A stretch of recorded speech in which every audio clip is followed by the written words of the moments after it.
Hi friends, welcome to Bala's kitchen. நம்ம இன்றைக்கி என்ன செய்ய போகிறோன்னா, அட்டகாசமான சுவையில் லஞ்ச் காம்போ தாங்க செய்ய போகிறோம். டெய்லி நம்ம லஞ்சுக்கு என்ன பண்ணுறது, லஞ்சுக்கு பாக்ஸுக்கு என்ன கொடுக்குறதுன்னு ஒரே கன்ஃபியூஸாக இருக்குல்ல.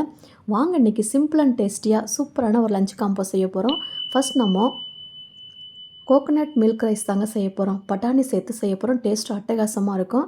அதுக்கு சைடிஷாக நம்ம மஷ்ரூம் பெப்பர் மசாலா தான் செய்ய போகிறோம். டேஸ்ட்டு வேறு லெவலில் இருக்குங்க. வாங்க அதை எப்படி செய்கிறதுன்னு பார்க்கலாம். ஃபஸ்ட் நம்ம குக்கர் எடுத்துக்கலாம். தேவையான அளவுக்கு எண்ணெய் சேர்த்துக்கோங்க. பிரியாணி ஸ்பைசஸ்லாம் சேர்த்துக்கோங்க. நான் ஒரு பெரிய வெங்காயத்தை நல்லா நீல வட்டமாக கட் பண்ணி வச்சுருக்கேன். சேர்த்து விட்டு நல்லா வதக்கி விடுங்க. இப்போ இதில் ஒரு 4-5 முந்திரி சேர்த்துக்கலாம். காரத்துக்கு ஒரு 4-5 பச்சை மிளகாய் சேர்த்துக்கலாம். நான் ஒரு தக்காளிவை ரவுண்ட் ஷேப்பில் கட் பண்ணி வச்சுருக்கேன். அதையும் சேர்த்துக்கலாம். ஒரு கைப்பிடி நிறைய கொத்தமல்லி சேர்த்துக்கோங்க. நான் பட்டாணியை நைட்டே ஊற வச்சுருக்கேன். அதையும் சேர்த்துக்கோங்க. ஒரு 3 டீஸ்பூன் தயிர் சேர்த்துக்கோங்க. இதையும் நல்லா மிக்ஸ் பண்ணி விட்டு நல்லா வதக்கி விடுங்க. இப்போ நான் திக்கான தேங்காய் பால் நான் 1.5 கப்பு எடுத்து வச்சுருக்கேன். நான் 1 கிளாஸ் அரிசி எடுத்திருக்கேன். 1.5 கப்பு தேங்காய் பால் சேர்த்துக்கலாம். தேவையான அளவுக்கு உப்பு சேர்த்துக்கோங்க. நான் தண்ணி எதுவுமே சேர்க்கலை. இப்போ தண்ணி நல்லா கொதித்து வந்த பிறகு நம்ம ஊற வச்ச ரைஸாகவே சேர்த்துக்கலாம். நல்லா மிக்ஸ் பண்ணி விட்டுக்கோங்க.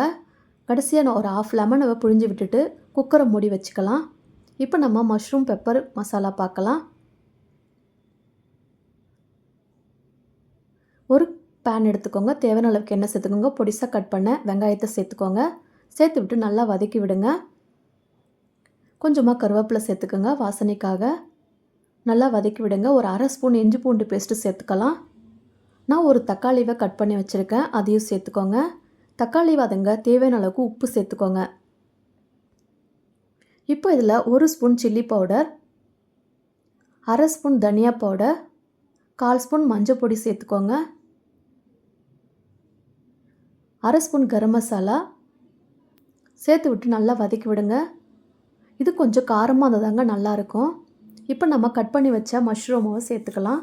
ஒரு 1/2 கிளாஸ் தண்ணி சேர்த்துக்கோங்க. மஷ்ரூமில் தண்ணி விடும். இப்போ தேவையான அளவுக்கு உப்பு சேர்த்துட்டு மூடி வச்சுருங்க. ஒரு 10 நிமிஷம் அப்படியே மூடி இருக்கட்டும். இப்போ நம்ம ரைஸ் ஓப்பன் பண்ணி பார்க்கலாம்.